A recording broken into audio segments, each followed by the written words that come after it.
সারাদিন শুয়ে বইসা মিলেনিয়ার গান শুনতেছিলাম, কিন্তু চিন্তা করে দেখলাম আসলে মিলেনিয়ার তো না, আমি হচ্ছে গিয়ে গরিবিয়ার ফকিন্নিয়ার এগুলি আর কি। কিন্তু এতে আমার কি আসে যে আমি তো আই ডোন্ট কেয়ারের চশমা পরে রাখছি।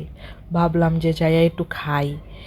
এই যে আমার ফেভারেট ক্যাশু নাট সালাদ, এটা তো আমার কি মজার লাগে আমি জানি না, আমার কোনো দিন অবক্তি আসে না।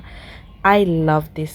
আমি একবার বনানী এক রেস্টুরেন্টে সিজার সালাদ খাইছিলাম, কিন্তু আমার কাছে মজা লাগে না, একটা অবক্তি। রুটি পাউরুটি, এই সালাদটা দেখে আমার মুখে কি খুশি। খাউন দেখলেই আমার মনে একটা খুশি চলে আসে।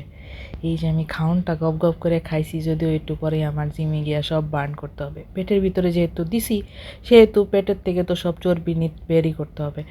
একজনরে অনেক রিকোয়েস্ট কইরা কইলাম, ভাই আমার একটা ভিডিও কইরা দাও। সে আমাকে অনেক মনোযোগ সহকারে একটা ভিডিও করে দিচ্ছে। আমি তাকে ইনস্ট্রাকশন দিতে পাগল বানাই ফেলছি। সে একটু ভিডিওতে এসে অনেক ভয় পেয়ে গেছে।